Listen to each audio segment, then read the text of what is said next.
Continuamos compartilhando o livro do Dave Leonardo, Colocando a Vida em Ordem, no capítulo 26, Entre Vales e Montanhas. Nós vamos falar hoje sobre a história de Jó.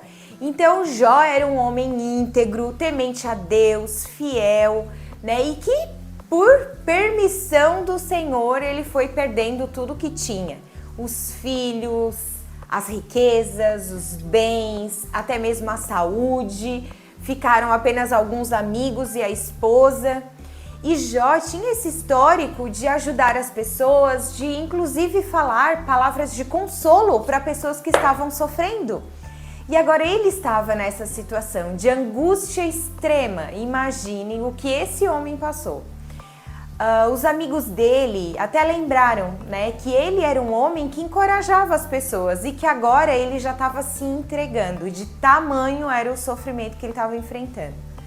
E muitas vezes passamos por situações também, na verdade o livro e a experiência das pessoas provam de que todos nós passamos por vales e montanhas, dias tristes e dias alegres, isso faz parte da vida.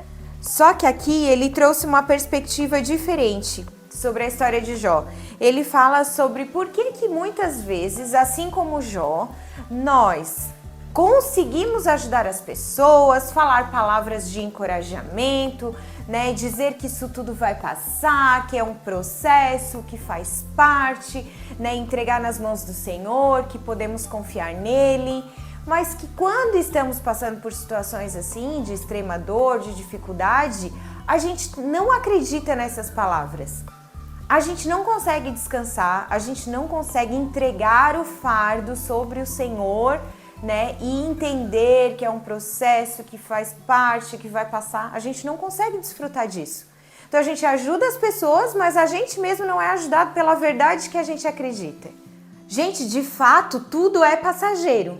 Mas aqui, com relação às montanhas, os momentos de alegria, de desfrute, Deus nos proporciona para que a gente possa encher as vasilhas, nos abastecermos, nos prepararmos, estarmos desfrutando ao ponto de, quando vir o vale, nos lembrarmos desses momentos e isso ser aquela força que precisamos para enfrentar a dificuldade. O que não podemos é nos esquecer que o Senhor está conosco em todas essas fases. E Ele faz uma analogia como se a nossa vida fosse uma tela na televisão, uma imagem muito interessante, que seria toda a nossa história, toda a nossa vida. E hoje nós enxergamos os pixels, porque se a gente se aproximar bem de uma tela, a gente vai ver apenas os pixels. A gente não vê todo o quadro. E essa é a nossa realidade, Deus que está conosco em cada momento, Ele sabe o porquê estamos passando. E Ele tem essa visão do todo, mas a gente não tem e não pode desfalecer, desistir, desanimar enquanto está passando pela dificuldade. O Senhor é a nossa força, é isso que nós não podemos perder. Reconhecer que Deus pode nos fazer atravessar por todos esses caminhos. E Jó, ao final, depois de ter recebido tudo em dobro que tinha perdido, ele falou ao Senhor: eu te conhecia só de ouvir falar, mas agora os meus olhos te veem.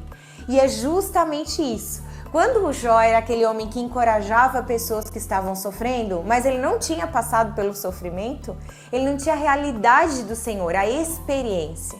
Ao final, com a história toda construída, ele pôde dizer isso. Ele reconheceu que a experiência que ele tinha com Deus era superficial. E a partir do momento que ele superou toda a dificuldade, o Senhor devolveu a ele o que havia sido perdido, ele se aproximou do Senhor, ele entendeu o processo na vida dele e teve um ganho espiritual com isso. Aqui ao final, nos passos práticos, estude a vida de Jó, se comprometendo a ler pelo menos um capítulo por dia. Faça anotações e comparações da sua vida com o que ele passou. Em seguida, compartilhe com algum amigo ou parente como a vida desse homem impactou a sua e quais foram as lições que você aprendeu.